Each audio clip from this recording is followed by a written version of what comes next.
Good day and welcome to the LexisNexis complimentary webinar, 10 Tips for Fighting Fake News, How to Fact Check Like a Pro. The webinar is brought to you in partnership with CUNY Graduate School of Journalism. I'm Liana Drosova and I'm the Marketing Manager here at LexisNexis, and I will be the moderator for today's session. I want to remind you that today's webinar is being recorded.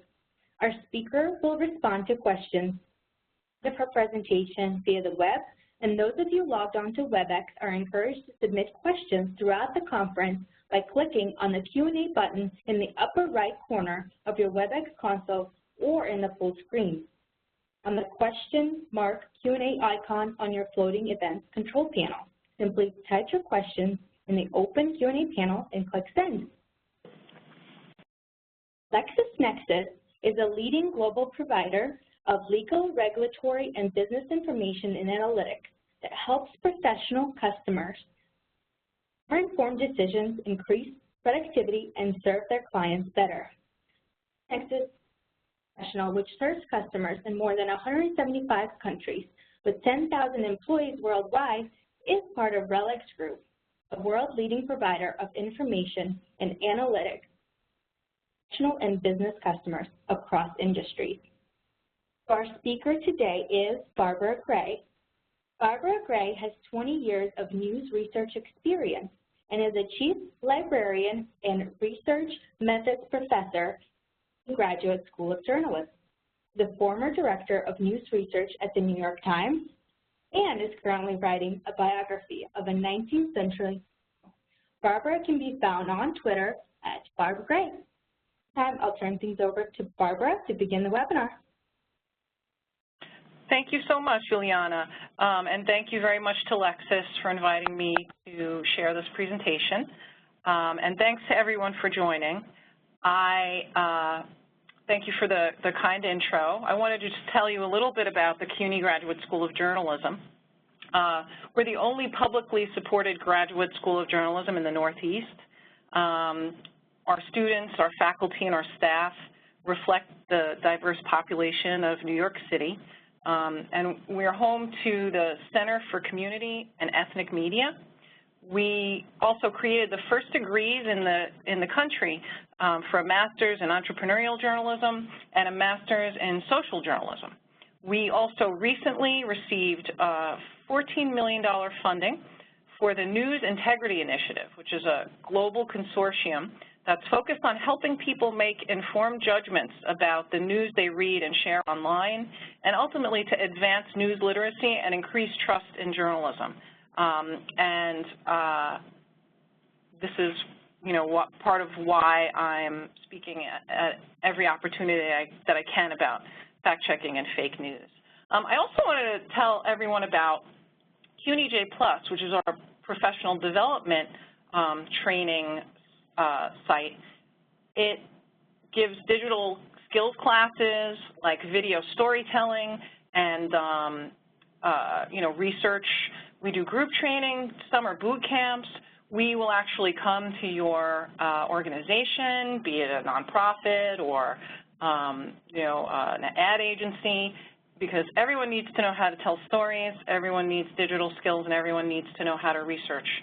So you can find that on journalism.cuny.edu/CUNYJ+. That's spelled out P-L-U-S.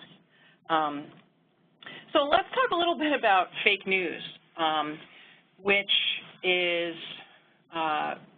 very important right now, and it's very important that we pay attention to it because,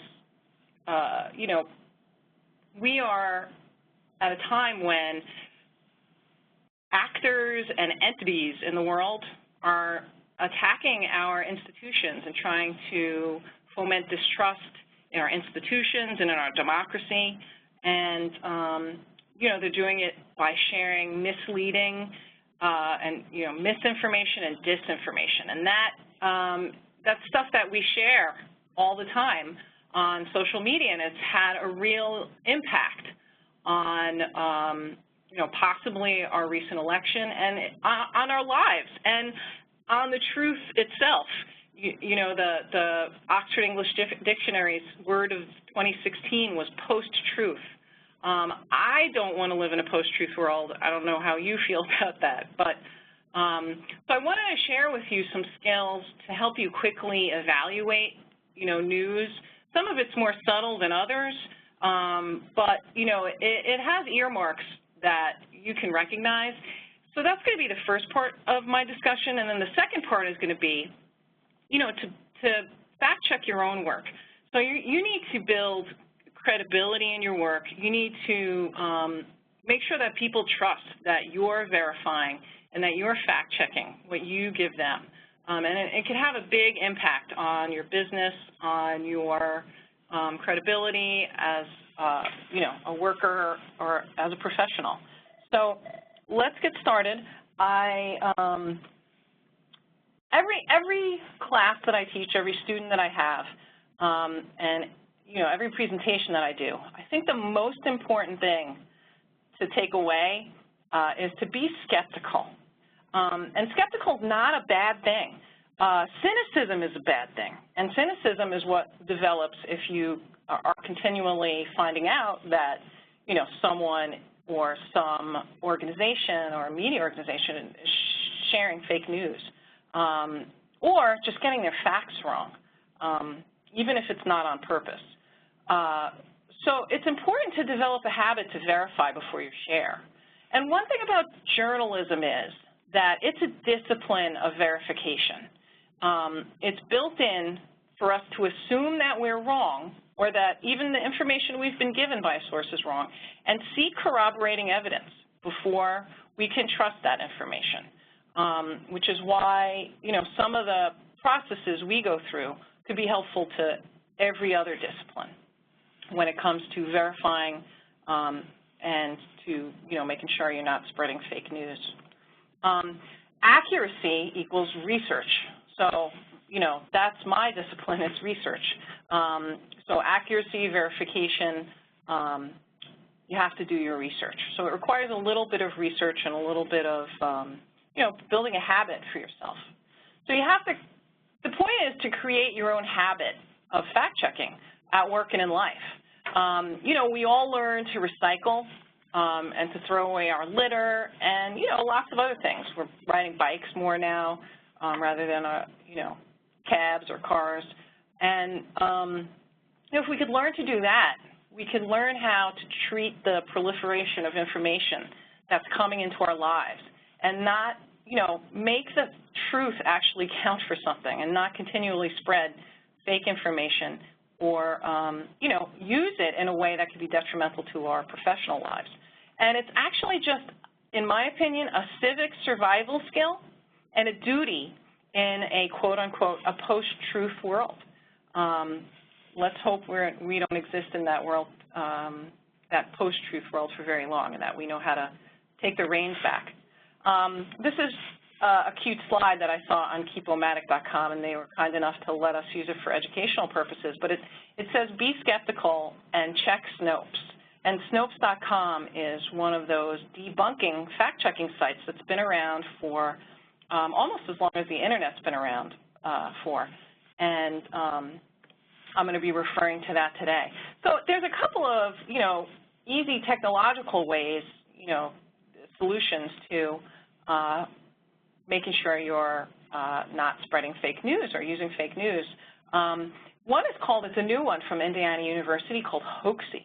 And it will actually, if you just put in some keywords on whatever you're looking to verify, so this example is inauguration crowd. It'll give you the, you know, the original links to misinformation or disinformation. So misinformation is, you know, maybe accidentally spreading false information or, you know, not really getting your facts but not doing it maliciously. And then it also could be not giving the full picture. So misinforming people by not giving the full picture. But this information is more evil. It's really, you know, trying for propaganda purposes or, you know, disruption of democracy purposes or, you know, party affiliation or whatever, trying to spread disinformation. things that are clearly false to the person who, or the entity that is spreading it. But, this site, Hoaxy, will let you put in your key terms, and then it'll show whether or not this issue was fact-checked, and then it'll show you here that PolitiFact did fact-check it. And it looks, if it's red, that means it was not. The Trump inaugural crowd was not the biggest crowd ever. Also now, within the past week, hopefully you've noticed this, but where they can, Google has been inserting fact-checking. So you can search this a few different ways, like 27 million people in modern slavery, or 27 million people enslaved. You can search those terms, and it'll show you that PolitiFact actually checked it and says it's mostly true. So you might have to use some different terminology, with your Google searching, but you might be able to quickly fact-check things on the fly while you're doing your Google searches. But let's get, to the basics, because, some of you have to teach some of your clients or some of the people that work in your office how to treat, how to fact-check and make sure that they're passing, verified information around. But so what is a fact? So it's a verifiable statement, and you have to verify every statement of fact, right, which is basically every fact, and then verify every assertion based on a fact. So an example, what is an assertion based on fact? This was from last year. It was a New York Times critic had written an article on the show Goliath on Amazon. And the writer, Mike Hale, said that, it was really hard to follow. It was a complicated structure, and kind of panned it. But he was operating on the theory that he watched the series in the correct order. And it turned out he had watched the first 2 episodes in the wrong order, which is, really weird and a difficult thing to check. But, it's one of those things. Is it a complicated structure? Sure. Did I make sure that I watched it in the correct order? So that's an example of an assertion based on fact. An opinion is when you take the facts and, you come to your opinion based on certain facts, and it's not really something that you can prove or disprove. It's just an opinion. But if you have an assertion that is based on a fact, that fact should be checked out. Here's an example of Snopes, which we talked about. I'm going to do just a little deconstruction of some fake news for you, and where you can use Lexis or other sites to sort of do a quick debunk yourself. But this one is pretty salacious. It's Nancy Pelosi arrested, taken out of the House in handcuffs for an attempted coup. And Snopes found that it was false, but, some of the ways that they quickly were able to determine this was the site was lastlineofdefense.org. And what we tell you to do in journalism, there's a series of questions like you should ask yourself. You should always ask yourself who says. Who is this site saying this, right?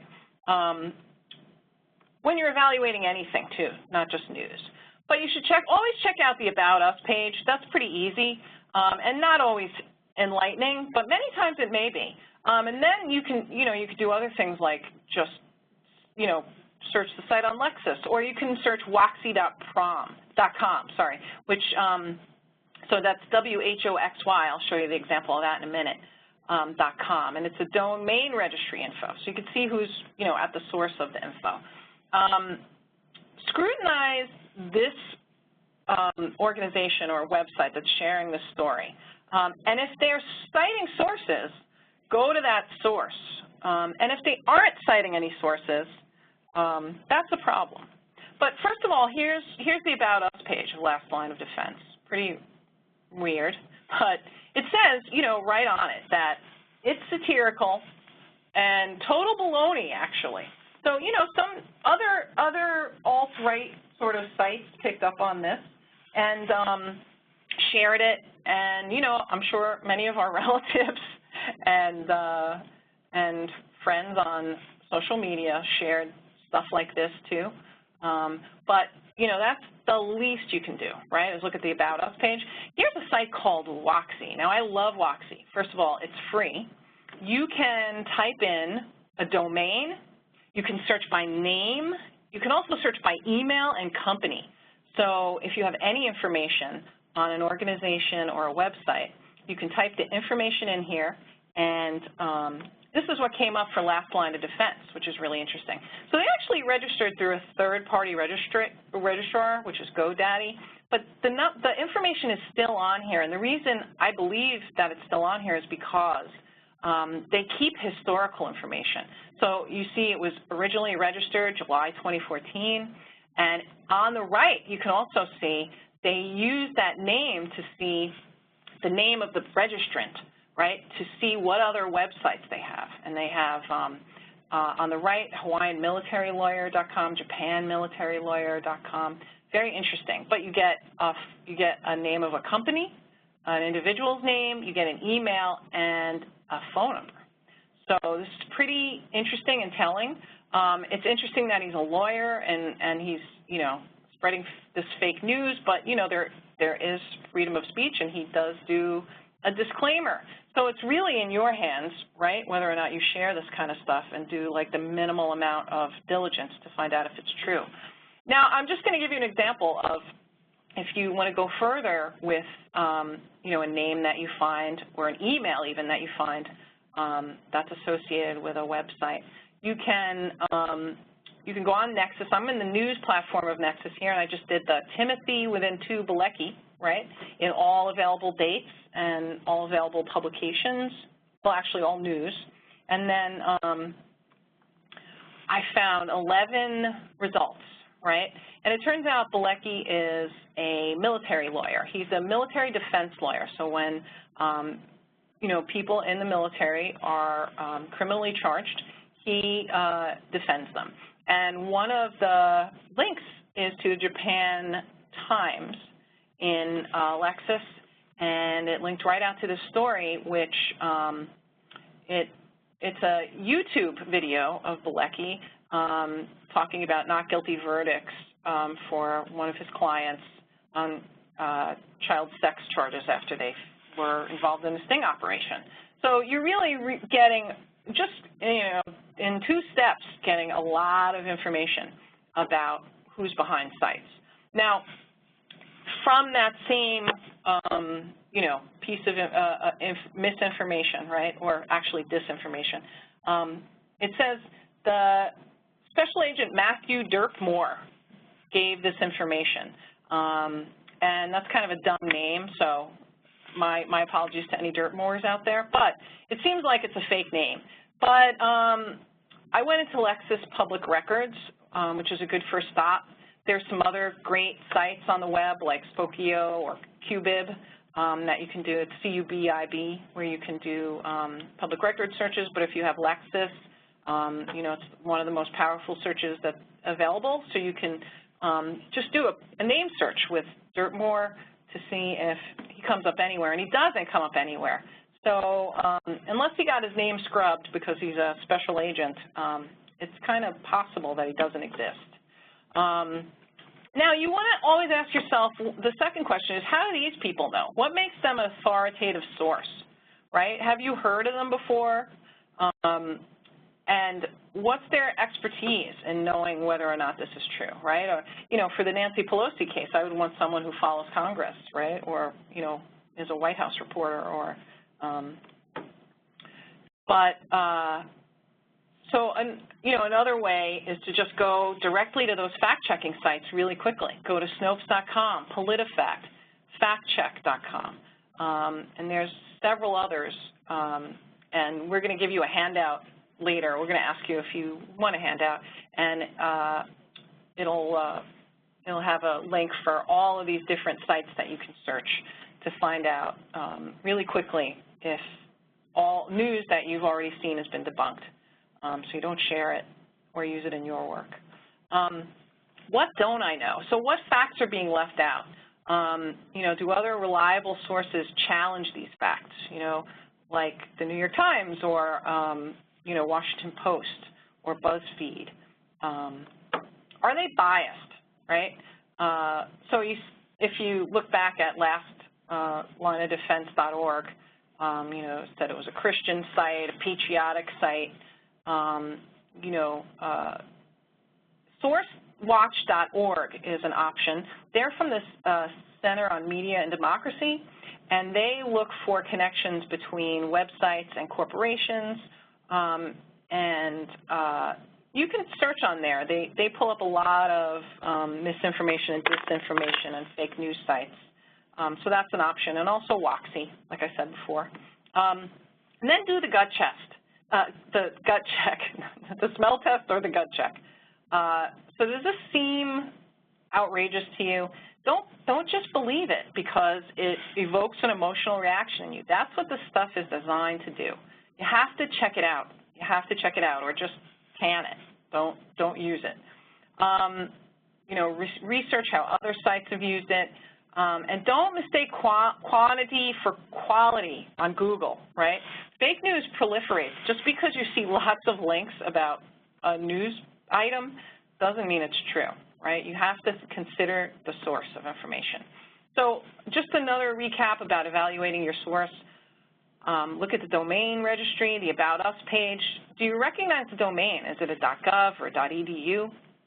Do you recognize the agency, the individual? Is it peer-reviewed, meaning is it, you know, a scholarly source that goes through some editing?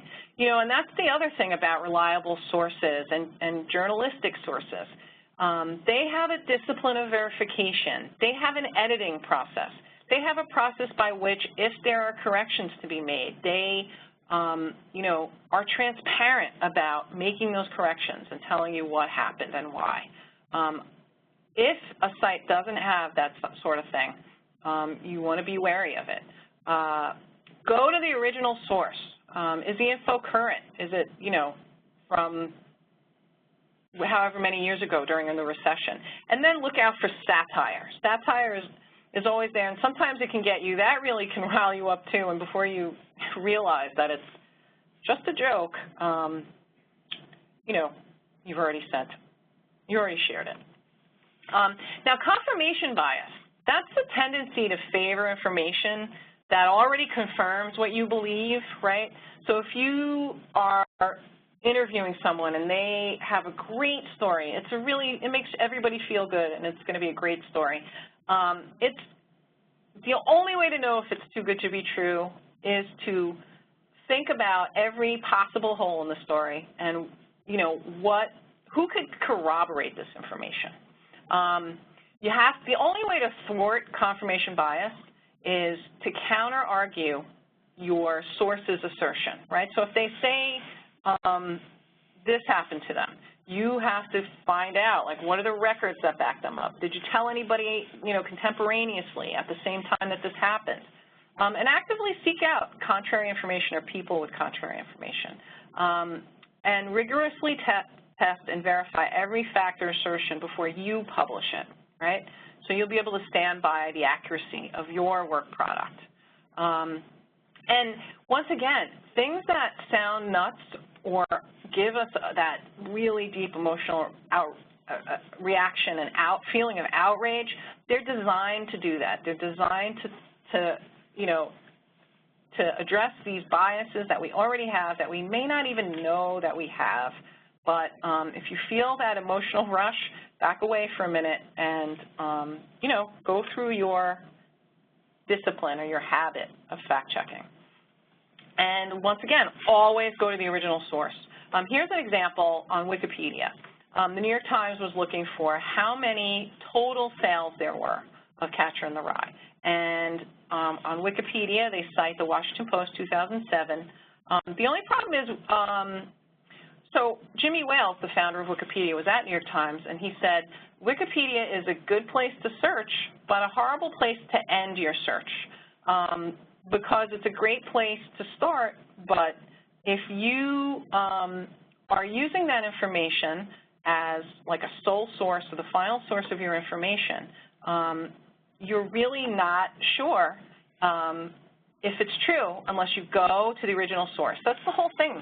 There is no, like, original research that's supposed to be on Wikipedia. You're always supposed to have a source that you can go back to.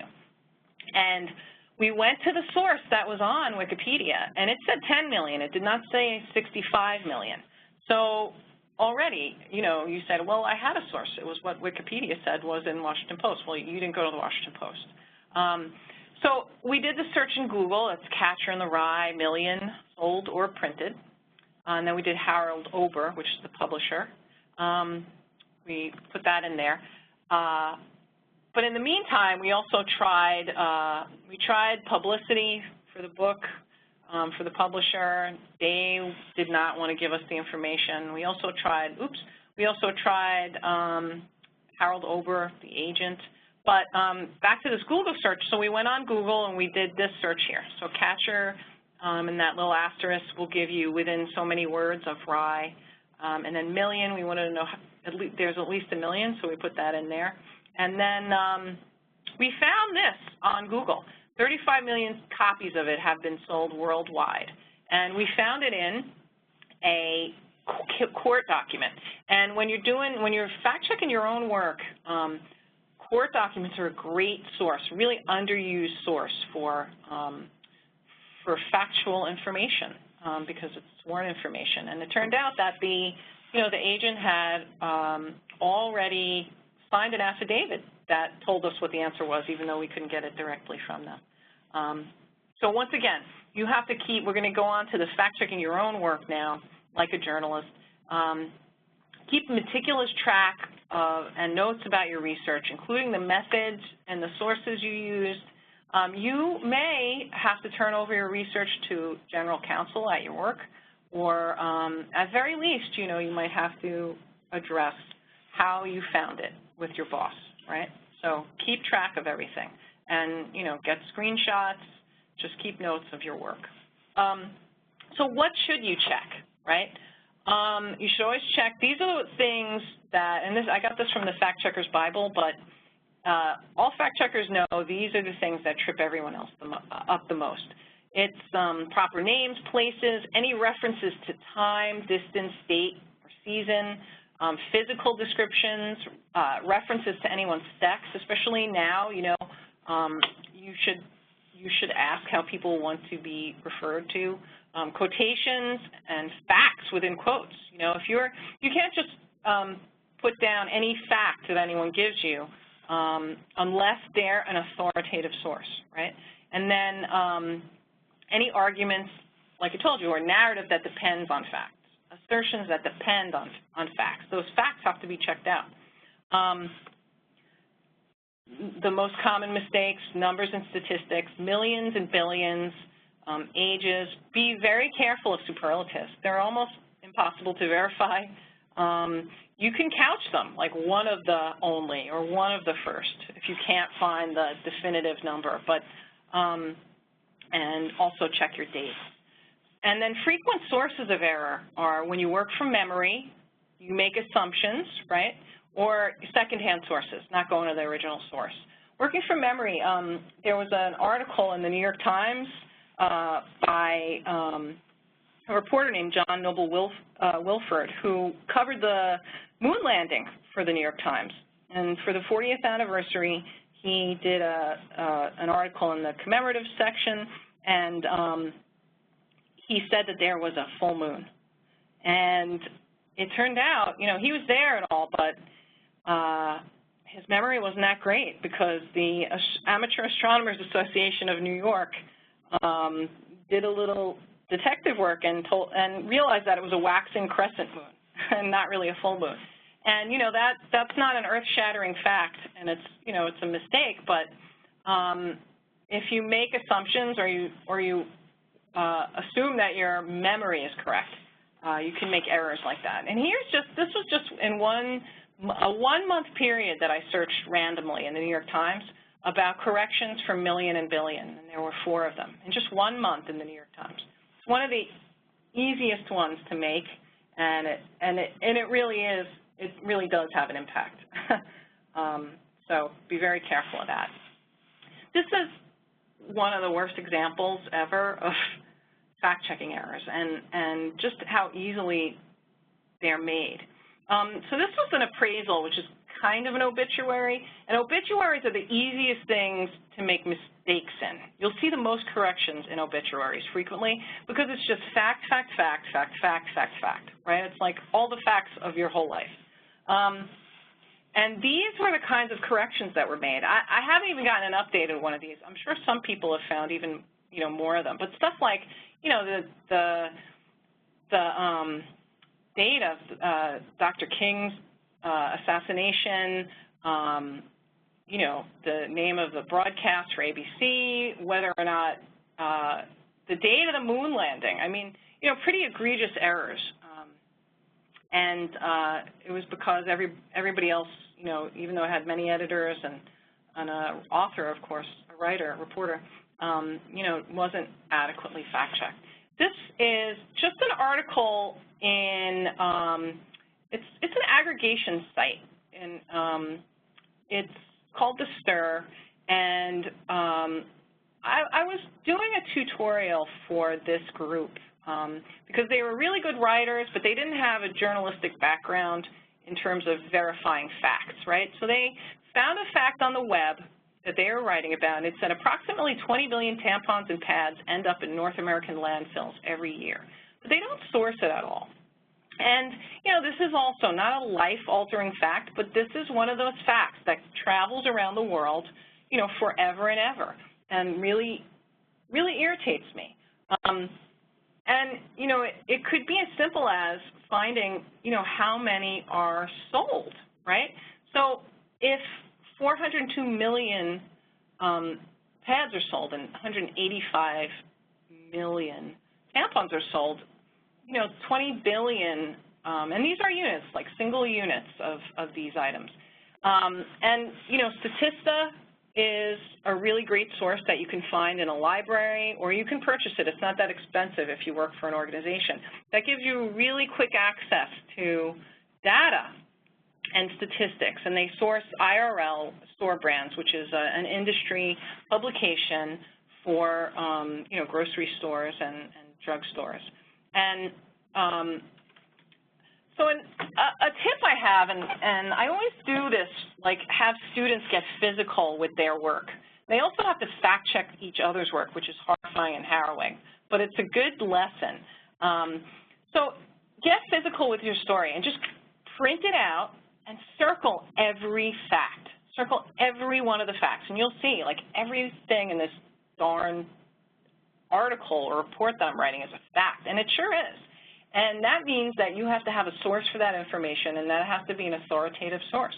But the thing about getting physical with it and, like, red circling the things that you have to check and noting it, that you've actually checked it, it's different than writing, right? Fact-checking is different than writing. When you're writing, you're trying to get across, intellectual concepts, like higher-level concepts, and fact-checking is just, not the actual fact-checking itself, but the actual figuring out what is a fact and figuring out what is grammatically wrong is a different skill. And sometimes you knock yourself, out of the higher-level writing where you miss things like, misspellings and spell checks that are horrifying and facts that you didn't really check. Another way to do that is read your work out loud. Print it out and read it out loud, and you'll catch a lot of those things like grammatical errors and, big glaring facts that you did not check. It's called prosody. I read it in Steven Pinker's book. He's a linguist. But, it's different than writing, so it knocks you out of that writing mode and into, it's easier to catch things when you're reading them aloud than when you're reading them on black and white paper. And where do you check? So we already went over Lexis. We have some great websites, and in the handout that we're going to offer you, there's a link to CUNY J School's research guides, right, and on things from, how to find court cases to how to find people and lots of free resources on them. So, there are those. There's LexisNexis. There's go to the primary source when a primary source is mentioned, or you can brainstorm. Like a secret of research is not just thinking about the answer you need, but what does the answer look like, right? Now, I mean, not just thinking about the question you need, but what is the answer? What does the answer look like? Who might have it? Is it in a dusty archive? Is it in a court file? Is it on a database of statistics somewhere? Use your university's library or your news organization's library. Get a state, local, and university library card. You can actually get a state library card. You can use their databases remotely if you live, work, or go to school in that state. And then search news, legal, company, and public record information on Lexis. And just a tip, most universities and some public libraries also offer access to LexisNexis when you're on site. So where else? Contact an expert, but always check them out. You want to do your due diligence, do a Lexis search on them as well to make sure that they're not, Holocaust deniers or anything. You don't want to use them as an expert. Google Scholar or any scientific or scholarly database like ScienceDirect. Google Scholar is fantastic, and it's a great way to get original research direct from, the scholars who are producing it. That it might necessarily not be in just mainstream articles yet. And Google Books, open data portals. Most state and municipalities are releasing more and more open data. And you can just type in Open Data New York or Open Data Alaska and find the open data portal for your state or municipality. And then, use reference books or find a stakeholder. A stakeholder means somebody who cares about the same thing as you. An association, an industry group, a think tank, an academic, somebody who's working on the same thing as you, a nonprofit, that kind of thing. Okay, so now we're at the point where we're going to wake you up and have you do a little poll for us. And if you'd like to receive a complimentary copy of 10 Tips for Fact-Checking Like a Pro, just click yes, and we'll get that right out to you. And thank you so much. I'll give you a couple minutes to do that, and then we'll get ready with questions. So there's your poll question. Thank you, Barbara. And we do have a few questions that have trickled in. And just to remind everybody, you can submit your questions by typing in or clicking on the Q&A icon on WebEx. So the first question that we have, why do you think that Google has started inserting more claimed by and or information regarding the sources of their content? That's a great question. And it's the same reason that Facebook is trying to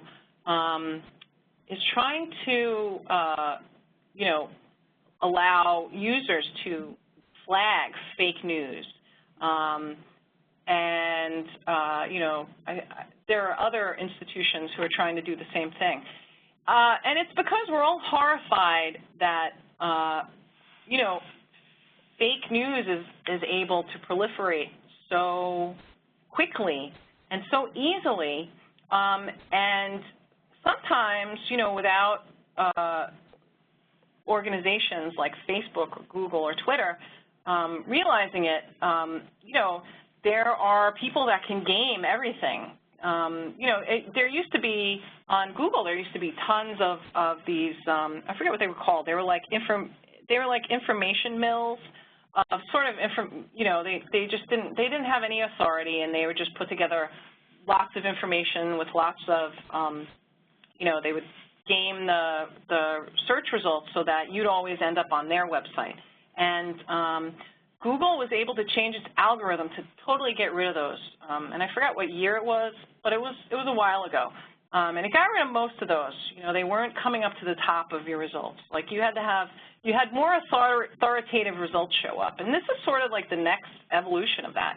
So they are it's just really a service to let people know that, you know, this thing that you're about to click on that you're using has been, you know, it's been debunked. And it's just another tool in our arsenal. We've gotten so many great things from the internet and so many amazing things from social media and Google. You know, I don't know what I would do without Google, but a lot of bad things came with it. You know, more fake news sites were clicked on, you know, during the election. I can't remember the exact statistics on Google than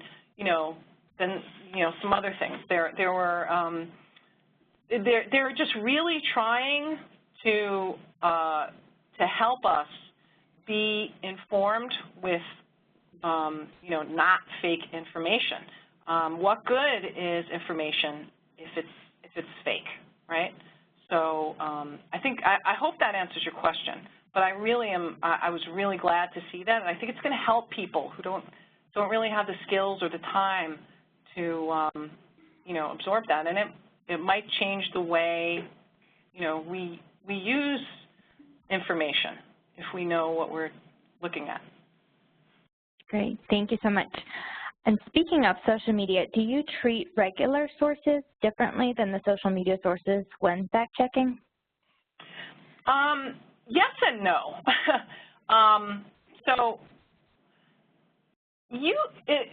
Social media for journalists is just a new media way of getting the same information.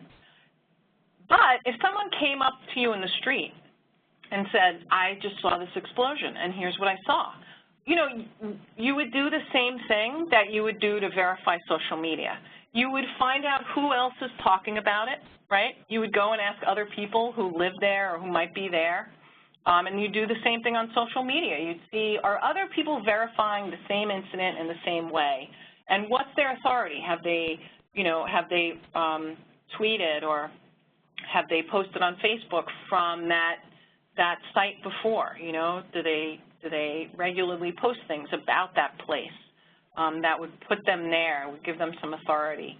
And you know, it's the same thing that you would do if you were reporting from any other source. It is a little different because, you know, it seems that there are things like bots out there who just, you know, they're designed to trip us up, and you just have to be more diligent. But anything that comes across your desk, a phone call, a tweet, you have to use whatever you have in your power to verify it. You have to verify it, whether it's user-generated content, whether it comes from the New York, you know, the government. You have to verify it. I just wanted to say that, you know, there's a lot of great work being done on user-generated content verification, social media content, and verification of it, and places like First Draft News. And if you get a copy of our handout, there are links to our research guides, which include, you know, tips on verification of social media and other types of verification.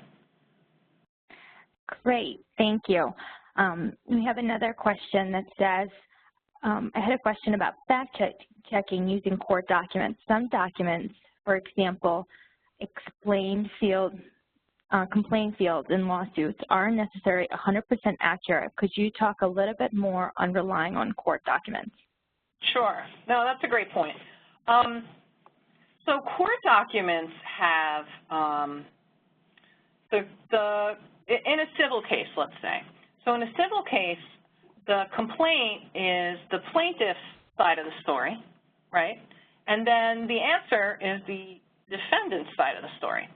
So you have both sides of the story. Nobody really knows what's true or what's not until there is some sort of adjudication made, right? Or a settlement, in which case we may never know, right? But that's a good point. So, you know, the type of information I was thinking about is, say you have a small business, right? You're looking for information on a small business. And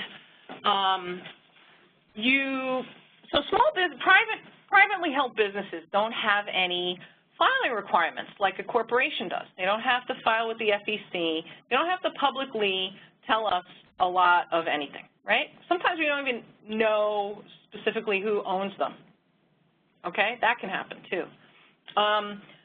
But if there is a lawsuit, right, and they say, for instance, they say that their copyright is being infringed upon and that, it's causing them, some financial damages, they have to prove that. So you'll end up, if you look at court documents on a private company, sometimes you'll get a story of that company, and then you get specifics like revenues and stuff that you wouldn't necessarily find anywhere else, right? You can find, I always like to look at complaints, answers, any exhibits. Those are usually juicy, in terms of finding information. But yes, at the beginning of a lawsuit, the plaintiff can file a complaint that may not necessarily be based 100% in fact, and then, or they may just see the story completely differently than the defendant does. So that's a great point. And you can add more in another question if you think there's more to add to that. But thank you. That's a good point. Great. So when you have so much information, how do you focus on what is the most important when you're trying to find that information quickly? Yeah. Well, here's my my techniques, what I always do. I use a cocktail of sources, right? I call it a cocktail of sources. I try and use, I use Google. I don't just use Google. I use Google Scholar. I use Google News. I use Google Books, and then a regular old Google. And I try and do a really refined search, meaning I use Google connectors really well. So I can do a search that has the cite command in Google. If you get our handout and look at our research guides, you'll see it. You can do a search in a type of site, like site:/gov. That'll let you search only government sources, right? So you're really refining your searches. And then I move on to like commercial databases. Wherever you get them, if you have Lexis at your job, if you have Lexis, you use it at the library, then I move on to those, because those are the deep web ones that aren't necessarily going to be found on the web, right? Those are the ones that you need a login to get into. So I use those sources, and I also target. I really refine my searches in those. Like you saw, I used Timothy within 2 Bilecki, right? And I, tried to. I might even do HLead, parentheses Timothy within 2 Bilecki, close parens, so that I would only know I would only see the articles that were he was in the headline lead paragraph, right? I might do that. But the idea is to use a lot of different types of sources, but really refine your searching, okay? So go to our research guides, because it'll teach you how to, Google and Beyond is one of our guides that we have, and it'll teach you, how to look for just if you're looking for just statistics in Google, it'll teach you how to do that really in a targeted fashion. If you're looking to find an expert, it'll teach you how to do that in a really targeted fashion. Use a wide variety of source types, but refine your searching, target your searching. Wonderful. Well, that's all the questions that we had, Barbara. Okay. Well, thank you so much. It was a wonderful presentation. I learned so much. Thank you. I'm glad. You're welcome. All righty. Well, on behalf of LexisNexis, thank you for the time and participation on today's call.